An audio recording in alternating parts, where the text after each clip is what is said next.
Petit tour d'horizon de la situation politique dans les autres pays d'Europe.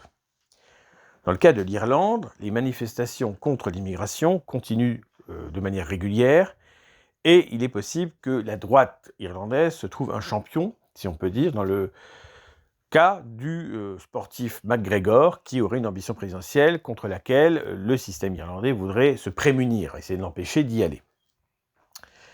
Dans le cas du Royaume-Uni, les travaillistes, c'est-à-dire le Labour Party, sont au pouvoir depuis relativement récemment à l'échelle politique, après 10 ans de pouvoir conservateur, et ils sont extrêmement contestés, à l'image du Premier ministre Keir Starmer, notamment sur les questions, là encore, d'immigration, et sur la répression dont le Parti travailliste a été le fer de lance contre les manifestants, donc anti-immigration britanniques. Le sentiment que les Britanniques se font déposséder de leur pays est très fort, et les sondages manifestent un effondrement total du Labour, sans que les conservateurs, les Tories, remontent la pente. Tout cela favorise à la marge les libéraux-démocrates, mais surtout le parti de Nigel Farage, qui s'appelle donc Reform UK. Bien que Farage ne soit pas du tout un identitaire, était toujours très ambigu, il capitalise aujourd'hui en tant que troisième parti la colère populaire, ce qui a amené à un résultat assez important aux élections locales. Et certains sondages le mettent premier devant même les travaillistes.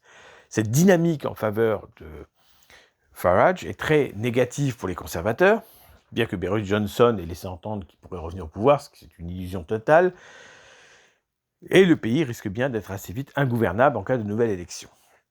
Certains parlent d'une démission de Starmer, elle est peu probable, à l'image d'un Macron qui se maintient au pouvoir malgré avoir perdu des législatives qu'il avait organisées. Donc non, ça ne va pas beaucoup évoluer au Royaume-Uni pour l'instant, mais en tout cas, Reform UK est aujourd'hui en position de tête à des élections législatives dont le mode de scrutin lui a toujours été défavorable. Mais il semblerait que les choses puissent changer, ce qui montre qu'il y a une vague en Europe de populisme qui monte parce qu'il y a une insatisfaction générale, le sentiment que les citoyens européens ne sont pas écoutés. Geert Wilders est associé au pouvoir aux Pays-Bas. Son parti est parfois premier ou deuxième dans les sondages. Et puis, il y a la situation en Allemagne qui est en train d'évoluer.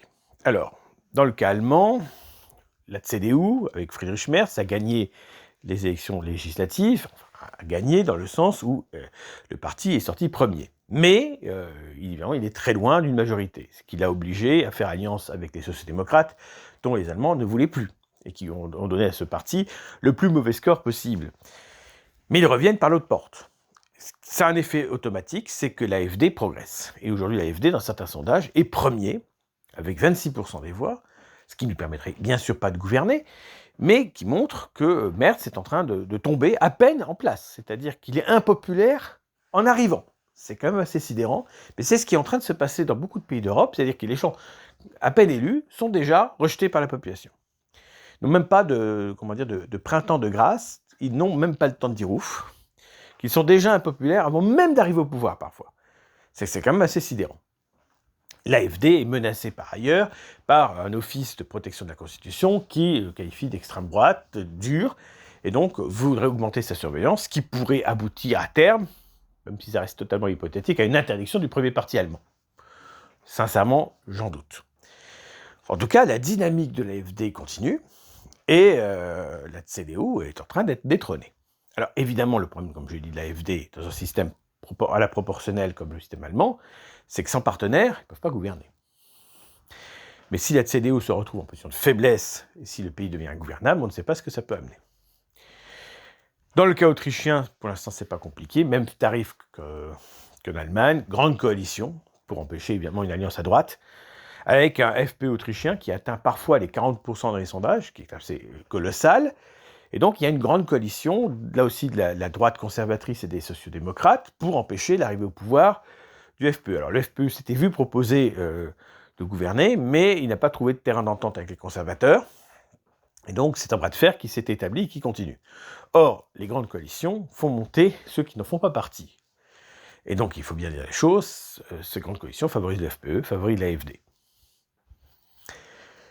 Dans le cas de l'Italie, les choses sont relativement constantes. La cote de popularité de Giorgia Meloni est haute. Son parti est annoncé dans les sondages toujours autour de 30%, avec deux partenaires qui sont à peu près stagnants.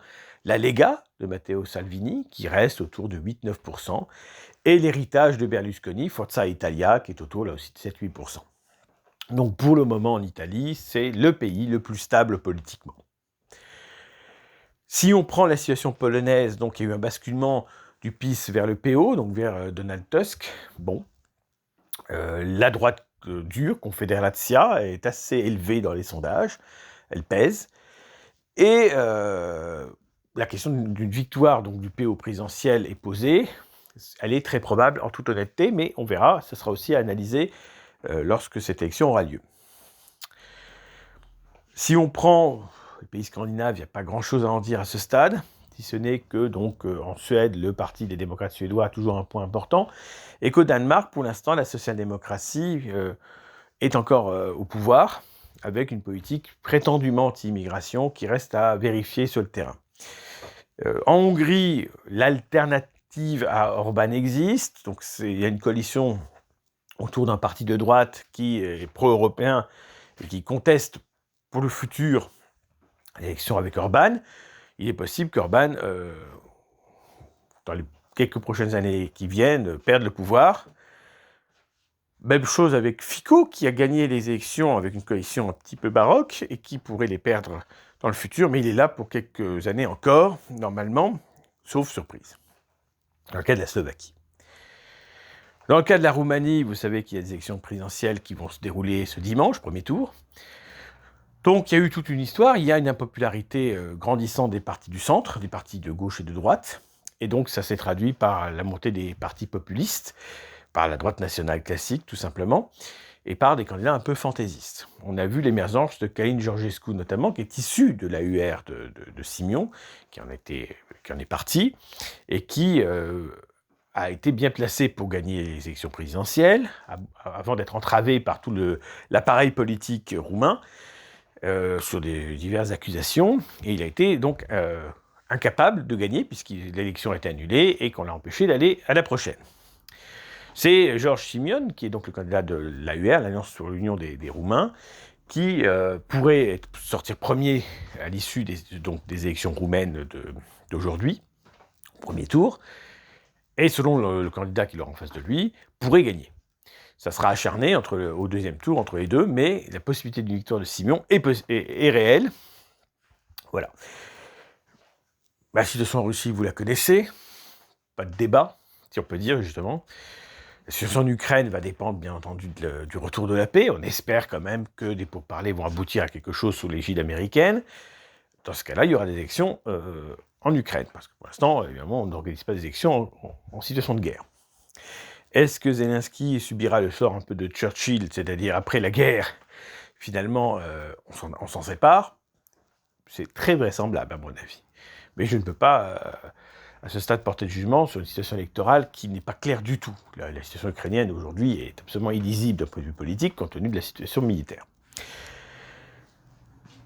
Pour le reste de l'Europe, voilà, la Grèce a Mitsotakis et la droite en place, mais il y a des partis anti-européens et autres qui émergent. On l'a vu aux élections et dans les sondages. Donc, la situation n'est pas encore bien claire. La cote de popularité de la droite au pouvoir est moyenne. Voilà, si on prend le reste de l'Europe, il y a la Serbie, donc Vučić, qui est extrêmement contesté et qui tient pour l'instant le pouvoir, mais jusqu'à quand? Il faudra voir ça. Il y avait d'ailleurs la question récente, j'en parle un petit peu à cette occasion, du 9 mai qui approche. Donc ce sont évidemment les grandes manifestations militaires et autres en Russie pour fêter la victoire du 9 mai 1945, puisque en Russie c'est le 9 mai, et ce sont les 80 ans. Donc vous vous doutez bien que Vladimir Poutine va essayer d'en faire des tonnes, d'autant plus alors qu'il est enlisé dans cette guerre depuis 3 ans en Ukraine, donc voilà. Et alors évidemment, ceux qui, au sein de l'Union européenne ou au sein de l'Europe au sens général, iraient assister à cela, seraient extrêmement mal vus. Donc on annonçait Vučić et Fico, Orban n'irait pas, et apparemment il se ferait porter pâle, plus ou moins, pour des raisons médicales, il n'irait pas. Est-ce que c'est pas une excuse bien trouvée pour justement se déclarer forfait? C'est probable. Donc voilà la situation en Europe. On peut dire de manière simplifiée, c'est qu'il y a un populisme aujourd'hui, à part le cas de l'Irlande, et on verra si ça change, dans à peu près tous les pays. Vous avez Vox en Espagne, qui reste autour de 13 à 15% dans les sondages. Chega, qui est autour de 15 à 20, selon les cas. Vous avez l'Italie qui est donc contrôlée, si on peut dire, par Meloni. Vous avez le poids énorme de Wilders et du PVV aux Pays-Bas aujourd'hui. Vous avez Reform UK qui est en tête dans les sondages, l'AfD qui passe en tête dans les sondages en Allemagne, un Rassemblement national à plus de 30%, un FPE qui bat des records en Autriche. Vous notez bien qu'on ne peut pas nier qu'il y a une montée générale des droites populaires, des droites nationales, en Europe. C'est clair, c'est net et c'est précis, en Europe occidentale notamment. En Europe centrale, c'est contrasté. La droite nationale pèse en Roumanie et en Pologne de manière incontestable. Dans les autres pays, quand la Hongrie un peu à part, elle semble très affaiblie. Dans les pays baltes ou ailleurs, pas grand-chose à dire. En Suisse, effectivement, il y a le parti de Blörer, donc UDC en partie francophone, SVP en partie allemande, qui est toujours premier, même s'il a perdu toutes les grandes villes, mais il est statistiquement autour de 30%. Ça fait quand même des années que le parti en question est à ce niveau-là, et ça ne change pas grand-chose à la situation interne du pays. Mais voilà, pour dire clairement, c'est qu'aujourd'hui, à part l'Irlande, et comme je le dis, la candidature de McGregor peut changer la donne, il n'y a pas de droite nationale en Irlande, mais dans le reste, il y en a une partout à peu près. Alors, au Danemark, elle est très fragilisée par la politique social-démocrate qui semblerait la rendre inutile. Mais en Suède, par exemple, elle pèse de manière importante, alors qu'elle a, par contre, nettement régressé en Finlande. Bon. Et puis, il y a la droite nationale norvégienne, qui est toujours à sa place, autour de 15% des voix à peu près. C'est le parti du progrès, qui ne progresse pas beaucoup. C'est un parti qui a une tradition, qui pèse dans le pays, mais qui, aujourd'hui, est à un niveau qui ne lui permet pas d'envisager de gouverner seul, de toute façon, ni en position de force. Je crois que j'ai fait à peu près le tour exhaustif, ou presque, de la situation. J'aurais pu insister davantage, effectivement, sur l'Espagne. Mais aujourd'hui, il y a toujours le gouvernement de gauche de Sanchez en place, qui tient grâce à l'alliance avec des groupes régionalistes de gauche et de droite. Le Parti populaire étant toujours hostile au régionalisme, il a du mal sur ce plan-là à pouvoir prendre le pouvoir contre la gauche, avec l'existence donc de Vox. Mais en Espagne, le Parti populaire est prêt à l'alliance avec Vox, ce qui n'est pas le cas dans tous les pays nécessairement. Il n'y a pas de cordon sanitaire comme il peut y avoir dans d'autres pays. C'est important de le signaler. Donc vous voyez que ça bouge, même si on ne sait pas où ça mène.